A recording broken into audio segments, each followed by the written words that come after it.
बहुत समय पहले की बात है। एक छोटे से गांव में एक ईमानदार और मेहनती किसान रामलाल अपनी पत्नी गंगा और बेटे मोहन के साथ रहता था। वह दिन रात खेतों में मेहनत करता, लेकिन उसकी फसल कभी अच्छी नहीं होती थी। उसकी जमीन सूखी और बंजर होती जा रही थी। एक शाम जब वह खेत से थका मांदा घर लौटा, तो उसकी पत्नी बोली, गंगा, चिंतित होकर। रामलाल, इस बार भी अगर फसल अच्छी नहीं हुई तो हम क्या करेंगे? रामलाल गहरी सांस लेते हुए। भगवान पर भरोसा रखो गंगा, कोई ना कोई रास्ता जरूर निकलेगा। मोहन जो पास में बैठा ये सब सुन रहा था बोला। मोहन उत्सुकता से। बाबा, क्या कोई जादुई तरीका नहीं है जिससे हमारी फसल अच्छी हो जाए? रामलाल हंस पड़ा। बेटा, मेहनत से बड़ा कोई जादू नहीं होता। लेकिन उसे क्या पता था कि अगले ही दिन उसकी जिंदगी हमेशा के लिए बदलने वाली थी।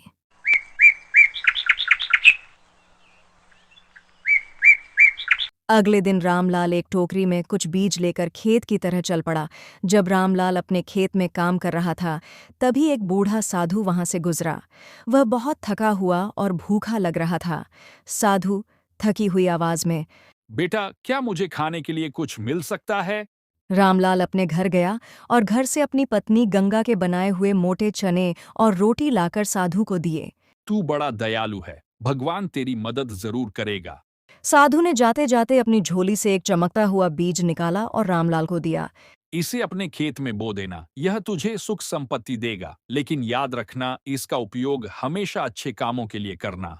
रामलाल ने साधु को धन्यवाद दिया और साधु वहां से चला गया। साधु के जाने के बाद रामलाल वापस से अपने खेतों में काम करने लग गया।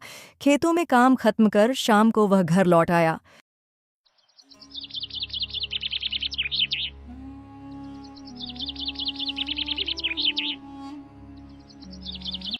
वह बीज लेकर घर आया और गंगा को दिखाया। यह बीज कितना अलग है। मैंने अपने पूरे जीवन में ऐसा बीज नहीं देखा। तुम्हें ये कहाँ से मिला? आज जब मैं खेतों में काम कर रहा था, तभी एक भूखा साधु मेरे पास आया। उसने कुछ खाने को मांगा। मैंने उसे खाना दिया। उसी साधु ने मुझे ये बीज दिया। ये तुम्हें जादुई नहीं लग रहा? देखो, इसका रंग भी कितना अलग है और ये चमक भी रहा है। कहीं ये जादुई बीज तो नहीं?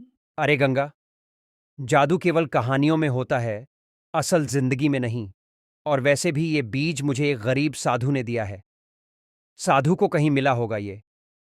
मुझे खेत में काम करता देख मुझे दे दिया। गंगा ने रामलाल की बात मान ली। तभी मोहन उत्साहित होकर बोला। बाबा, इसे खेत में बोकर देखते हैं कि ये किस चीज का बीज है। रामलाल को यह सुझाव अच्छा लगा। उसने बीज को घर के एक कोने में रख दिया और कहा, पता नहीं ये किस चीज का बीज है, मैंने भी ऐसा बीज पहले कभी नहीं देखा है। कल सुबह इसे खेत में लगाएंगे, अभी रात हो गई है। तीनों ने रात को साथ बैठकर खाना खाया और सोने चले गए।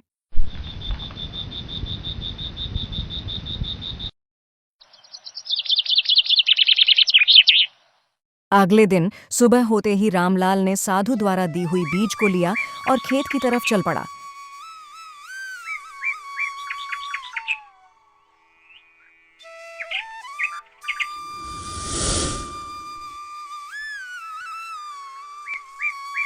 रामलाल ने खेत में जाकर वह बीज बो दिया और हर दिन उसकी देखभाल करने लगा। कुछ ही दिनों में उस जगह से एक नन्हा सा पौधा उग आया। पर यह कोई साधारण पौधा नहीं था। इसके पत्ते हल्के सुनहरे रंग के थे और उसकी छाल भी हल्की चमक रही थी। यह देखकर रामलाल, गंगा, मोहन तीनों हैरान हो गए। धीरे धीरे वह पौधा बड़ा होने लगा और कुछ ही महीनों में यह एक घना और सुंदर पेड़ बन गया।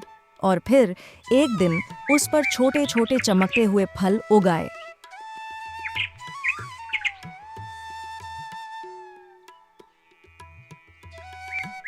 जब रामलाल ने एक फल तोड़ा तो उसकी आंखें हैरान रह गईं।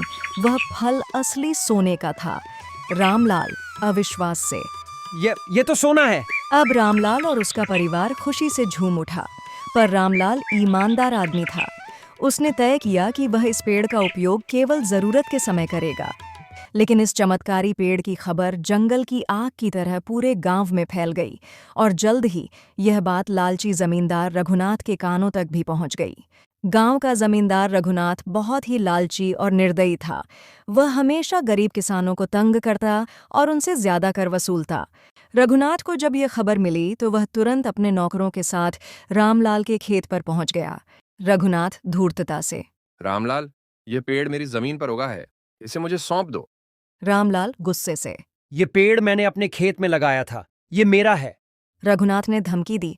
अगर तूने पेड़ नहीं दिया तो मैं तुझे गांव से बाहर निकाल दूंगा। रामलाल डर तो गया, लेकिन उसने झुकने से इनकार कर दिया।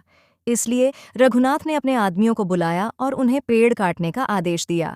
जैसे ही वे पेड़ काटने के लिए आगे बढ़े, पेड़ अचानक चमकने लगा और उसकी जड़ें खुद ब खुद जमीन में और गहरी चली गईं। मजदूर डरकर, ये कोई साधारण पेड़ नहीं है, हम इसे काट नहीं सकते। रघुनाथ की आंखें चौड़ी हो गईं। उसने खुद कुल्हाड़ी उठाई और पेड़ पर वार करने चला, लेकिन जैसे ही उसने कुल्हाड़ी चलाई, एक तेज रोशनी निकली और वह जमीन पर गिर पड़ा। एक गूंजती हुई आवाज आई, लालच का फल हमेशा बुरा होता है। रघुनाथ डर के मारे कांपने लगा और भाग खड़ा हुआ।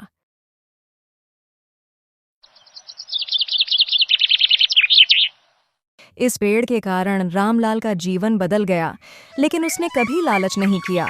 वह सोने के फल बेचकर केवल उतना ही धन कमाता जितना जरूरत होती। उसने अपने गांव के गरीब लोगों की मदद करनी शुरू कर दी।